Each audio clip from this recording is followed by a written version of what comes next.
Assalamualaikum warahmatullahi wabarakatuh. Alhamdulillah wassalatu wassalamu ala rasulillah Muhammad ibn Abdillah. Asyhadu an la ilaha illallah wahdahu la syarikalah. Wa asyhadu anna Muhammadan abduhu wa rasuluh la nabiyya ba'dah. Allahumma arinal haqqa haqqa warzuqna tiba'ah wa arinal batila batila warzuqna ijtinabah.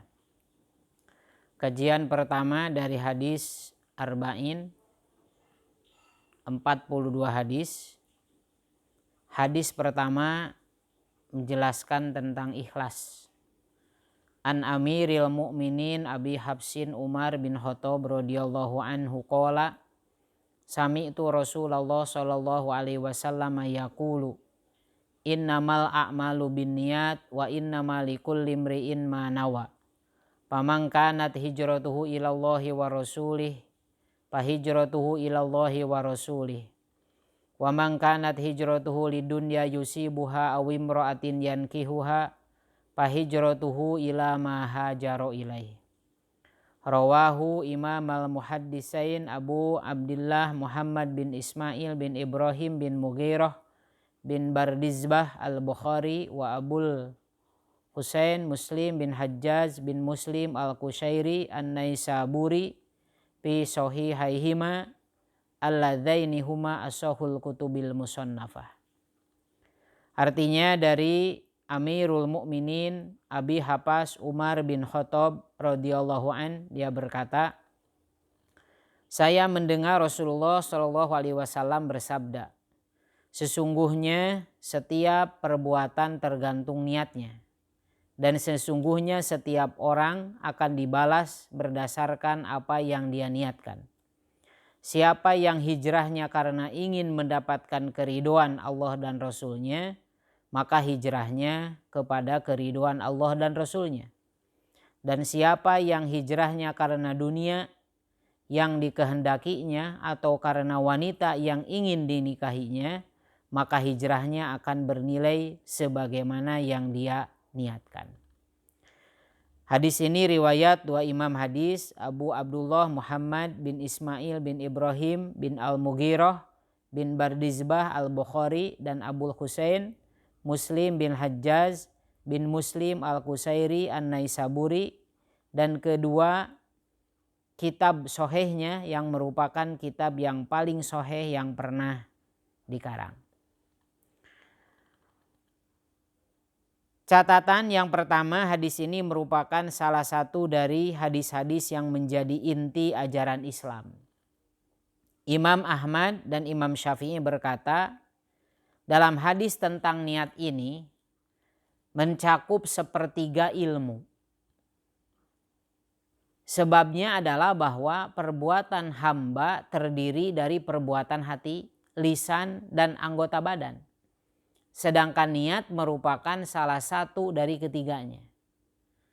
Ini diriwayatkan dari Imam Syafi'i bahwa dia berkata hadis ini mencakup 70 bab dalam fikih. Sejumlah ulama bahkan ada yang berkata hadis ini merupakan sepertiga Islam. Ini pentingnya tentang niat. Bahwa dalam segala sesuatu perbuatan yang kita lakukan, apakah perbuatan itu bermakna atau tidak, bernilai atau tidak di hadapan Allah tergantung kepada niatnya. Yang kedua, catatan dari hadis ini ada sebabnya. Namanya asbabul wurud. Yaitu ada seseorang yang hijrah dari Mekah ke Madinah dengan tujuan untuk dapat menikahi seorang wanita yang bernama Ummu Qais. Bukan untuk mendapatkan keutamaan hijrah. Maka orang itu kemudian dikenal dengan sebutan muhajir Ummi Qais. Atau orang yang hijrah karena Ummu Qais. Padahal di dalam hadis itu Rasulullah SAW menyatakan di catatan pertamanya bahwa waman kanat hijratuhu ilallahi wa rasuli fa hijratuhu ilallahi wa rasuli. Siapa yang hijrahnya niat karena Allah dan karena Rasulnya, maka akan mendapatkan ridho dari Allah dan Rasulnya. Tapi kalau selain itu, dia akan mendapatkan sesuai dengan apa yang dia niatkannya. Seperti halnya Ummu Qais ini. Nah, ini asbabul wurud hadis tentang niat ini. Maka bagi kita bahwa segala sesuatu ini tergantung kepada niat. Niat ini menjadi hal penting yang pertama harus kita tanamkan dalam hati kita sebelum kita mengerjakan segala sesuatu. Karena bernilai ataupun tidaknya suatu perbuatan tergantung kepada niat. Kemudian ada catatan-catatan di sini, setiap amal tergantung niatnya, ya, diterima atau tidaknya dan sah atau tidaknya suatu amal tergantung kepada niatnya. Demikian juga setiap orang berhak mendapatkan balasan sesuai dengan niatnya dalam beramal. Dan yang dimaksud dengan amal di sini adalah semua yang berasal dari seorang hamba, baik perkataan, perbuatan maupun keyakinan hati. Jadi amal ini tidak hanya sekedar gerak fisik, ya, tapi juga mencakup semuanya, perkataannya, perbuatannya, bahkan keyakinan hatinya. Fungsi niat ini memiliki dua fungsi. Yang pertama, jika niat berkaitan dengan sasaran suatu amal atau ma'bud, ya, maka niat tersebut berfungsi untuk membedakan antara amal ibadah dengan amal kebiasaan. Apakah ini ibadah atau ini amal biasa saja? Nah, ini fungsi pertama niat itu. Yang kedua, jika niat berkaitan dengan amal itu sendiri atau ibadah, maka niat tersebut berfungsi untuk membedakan antara satu amal ibadah dengan amal ibadah yang lain. Contoh kita sholat. Apakah ini sholat fardu atau sholat sunat? Yang membedakan adalah niatnya. Karena kalau bacaannya, takbiratul ihramnya, rukunya, sujudnya sama saja seperti itu. Sholat subuh 2 rakaat, qobliyah juga 2 rakaat. Apa yang membedakan? Niat. Nah, jadi yang membedakan apakah ini sholat fardu atau sholat sunat itu adalah niat. Nah, ini fungsi kedua dari apa? Dari niat. Kemudian pengaruh niat yang salah terhadap amal ibadah. Jika para ulama berbicara tentang niat maka mencakup dua hal. Yang pertama, niat sebagai syarat sahnya ibadah. Yaitu istilah niat yang dipakai oleh fuqaha, oleh ahli fikih. Bahwa niat itu, ibadah itu akan sah kalau diniatkan. Kemudian yang kedua, niat sebagai syarat diterimanya ibadah. Dengan istilah lain apa? Ikhlas. Sholat niatnya niat sholat fardu. Secara fikih bisa sah sholat itu. Akan tetapi apakah ikhlas atau tidak dilakukannya itu hal lain. Ya, bisa saja sholatnya itu benar sesuai dengan rukun, syarat dan rukunnya pakai niat tapi tidak ikhlas. Mungkin saja sholat itu hanya gugur kewajiban tapi tidak ada nilainya di hadapan Allah karena tidak ada nilai keikhlasannya. Maka ikhlas ini juga sangat penting, ya. Bahwa yang diharapkan itu hanya ridho Allah dalam kita melaksanakan segala sesuatu. Nah, niat pada pengertian yang kedua ini, jika niat tersebut salah atau tidak ikhlas maka akan berpengaruh terhadap apa? Diterimanya suatu amal. Dengan perincian yang pertama, jika niatnya salah sejak awal maka ibadah tersebut apa? Akan batal. Yang kedua, jika kesalahan niat terjadi di tengah-tengah amal maka ada dua keadaan. Jika ia menghapus niat yang awal maka seluruh amalnya batal. Tapi jika ia memperbagus amalnya dengan tidak menghapus niat yang awal maka amal tambahannya juga apa? Batal. Kemudian yang ketiga, senang untuk dipuji setelah amal selesai maka tidak membatalkan amal. Ya. Kemudian ada permasalahan bagaimana kalau beribadah dengan tujuan dunia. Pada dasarnya amal ibadah hanya diniatkan untuk meraih kenikmatan akhirat. Namun terkadang diperbolehkan beramal dengan niat untuk tujuan dunia. Di samping berniat untuk tujuan akhirat. Dengan syarat apabila syariat, ya, menyebutkan adanya pahala dunia bagi amalan tersebut. Amal yang tidak tercampur niat untuk mendapatkan dunia memiliki pahala yang lebih sempurna dibandingkan dengan amal yang disertai niat duniawi. Kemudian juga di makna hadis pertama tadi ini, ya, Di sana juga ada makna tentang hijrah. Makna hijrah secara syariat adalah meninggalkan sesuatu demi Allah dan Rasulnya. Demi Allah artinya mencari sesuatu yang ada di sisi Allah. Dan demi Rasul artinya ittiba dan senang terhadap tuntunan Rasulullah Shallallahu Alaihi Wasallam. Bentuk-bentuk hijrah diantaranya ada 3. Yang pertama, meninggalkan negeri yang syirik menuju negeri tauhid. Ini bentuk-bentuk hijrah. Dari negara yang penuh dengan kesyirikan menuju ke wilayah atau negara yang penuh dengan ketauhidan. Yang kedua, meninggalkan negeri bid'ah menuju negeri sunnah. Yang ketiganya, meninggalkan negeri penuh maksiat menuju negeri yang sedikit kemaksiatannya. Ketiga bentuk hijrah tersebut adalah pengaruh dari makna apa? Makna hijrah. Ya. Nah, kemudian pelajaran yang dapat kita ambil dari hadis ini ya, bahwa niat merupakan syarat layak atau diterima atau tidaknya amal perbuatan. Dan amal ibadah tidak akan mendatangkan pahala kecuali berdasarkan niat karena Allah Ta'ala.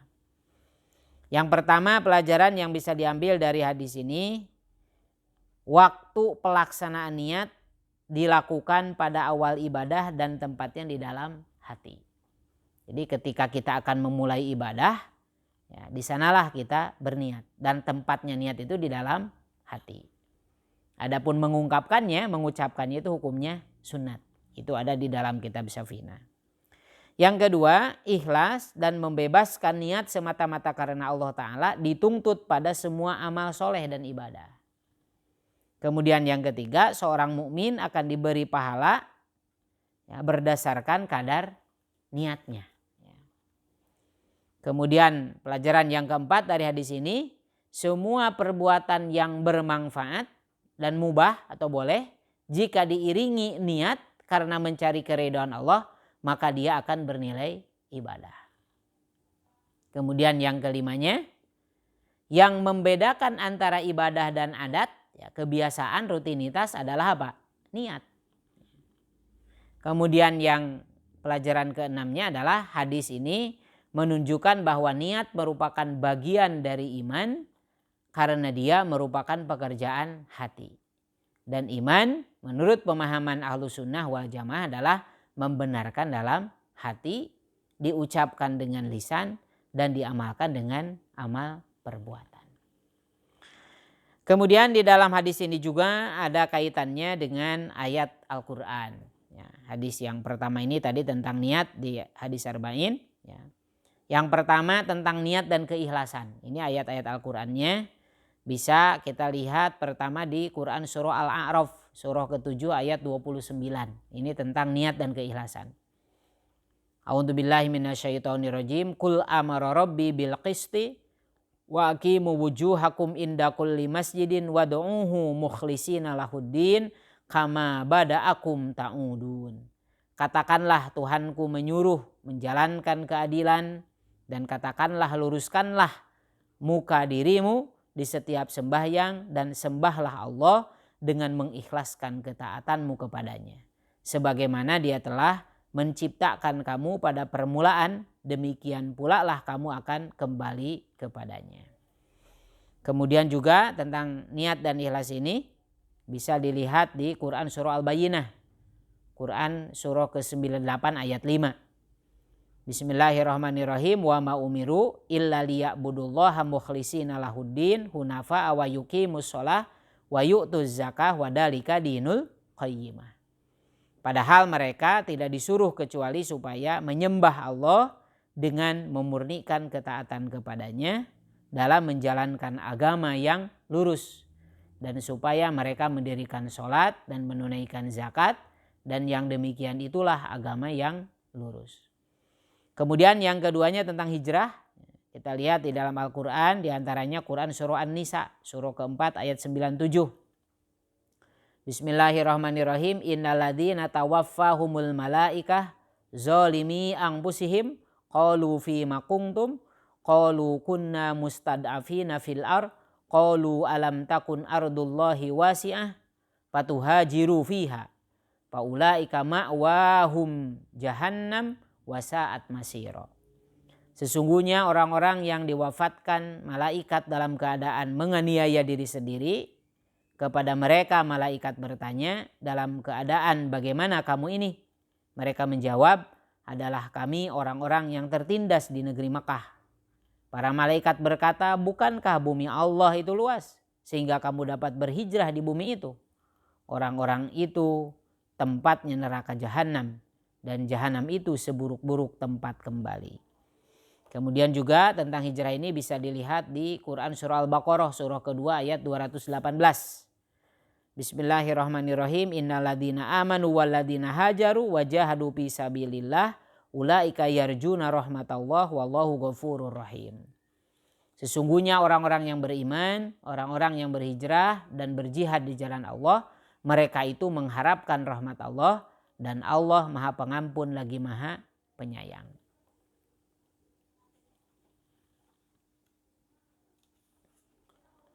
Kemudian yang ketiga tentang fitnah dunia dan wanita. Ya, ini tentang fitnah ini bisa dilihat di Quran surah Ali Imran ayat 145.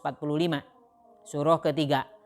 Wa ma kana linafsin an tamuta illa biiznillah kitaban muajjala wa may yurid sawabad dunya nu'tihi minha wa may yurid sawabal akhirah nu'tihi minha wa sanajzis syakirin. Sesuatu yang bernyawa tidak akan mati melainkan dengan izin Allah, sebagai ketetapan yang telah ditentukan waktunya. Barang siapa yang menghendaki pahala dunia, niscaya kami berikan kepadanya pahala dunia itu. Dan barang siapa menghendaki pahala akhirat, kami berikan pula kepadanya pahala akhirat itu. Dan kami akan memberi balasan kepada orang-orang yang bersyukur. Baiklah, demikian di kajian hadis yang pertama dari hadis Arba'in ini, ya, berbicara tentang ikhlas dan juga tentang niat. Mudah-mudahan kita semua bisa mengambil pelajaran dari hadis yang pertama ini, bahwa kita harus niat dalam melakukan segala sesuatu, karena dengan niat itulah apakah perbuatan kita ini bernilai ibadah atau tidak. Dan di samping itu pula yang penting dari itu adalah bagaimana setelah kita niat melakukan segala sesuatu amal ibadah supaya didasari dengan keikhlasan. Ikhlas murni karena Allah Subhanahu wa taala.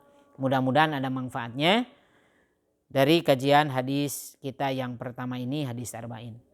Wallahul muwaffiq ila aqwamit thoriq. Wassalamualaikum warahmatullahi wabarakatuh.